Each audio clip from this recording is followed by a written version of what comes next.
అసలు రూపాయి విలువ పతనం అవడం వల్ల రియల్ ఎస్టేట్ మార్కెట్ ఎలా పెరుగుతుందంటారు? కొంటారండి.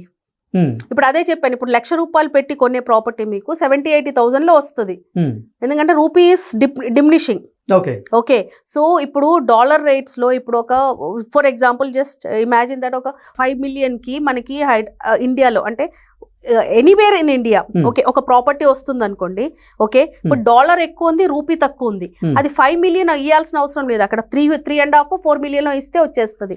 సో వాళ్ళు ఏమనుకుంటారంటే ఎన్ఆర్ఐ ఇన్వెస్ట్మెంట్స్ ఏమనుకుంటారంటే పడిపోయింది అంటే రూపాయి వాల్యూ పడినప్పుడు వాళ్ళ కన్వర్షన్ రేట్స్ లో చాలా డిఫరెన్స్ ఉంటుంది.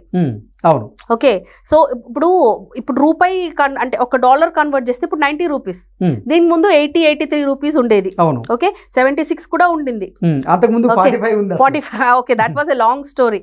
ఓకే, సో వాళ్ళు చూసేది ఏంటంటే డాలర్ రేట్ ఎక్కువ ఉంది, కరెన్సీ రేట్ ఇస్ డిమినిషింగ్ అన్నప్పుడు ఆ కన్వర్షన్ రేట్స్ వాళ్ళకి చాలా యూస్ఫుల్ అవుతుంది, అంటే అది చాలా బెనిఫిషియల్గా ఉంటుంది వాళ్ళకి.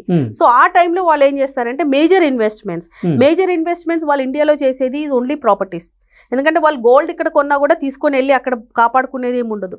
So major investment comes in to real estate. ఎందుకంటే తెలుగు ఎన్ఆర్ఐలు ఎక్కువగా భూముల మీద పెట్టుబడులు పెడుతూ ఉంటారు.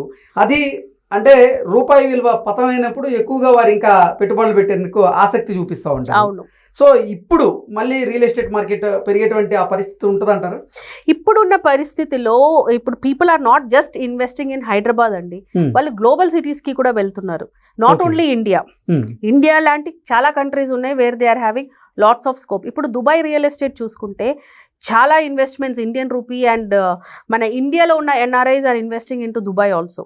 ఎందుకంటే అక్కడ టాక్సేషన్ ఇస్ లెస్, లోన్ మీద ఇంట్రెస్ట్ ఇస్ లెస్. ఇంకోటి అక్కడ ప్రాపర్టీ కొనుక్కుంటే they are getting free visas అనమాట.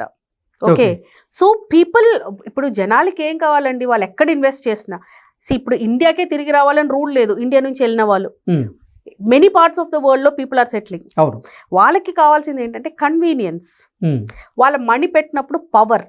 ఓకే, ఇండియాలో మనం ఎక్కడ ప్రాపర్టీలో అంత ఇన్వెస్ట్ చేసినా అంత పవర్ఫుల్ ఉండరండి. Now you look at Danube. Okay, Danube అనేది ఇస్ ఎ కన్స్ట్రక్షన్ కంపెనీ. వాళ్ళు దుబాయ్లో చాలా స్ట్రాంగ్, ఇండియా కంటే కూడా. They are one of those peoples who run the Dubai government also. ఎందుకంటే వాళ్ళ డబ్బులు అంత పూల్డ్ ఉంటుంది దుబాయ్ గవర్నమెంట్లో.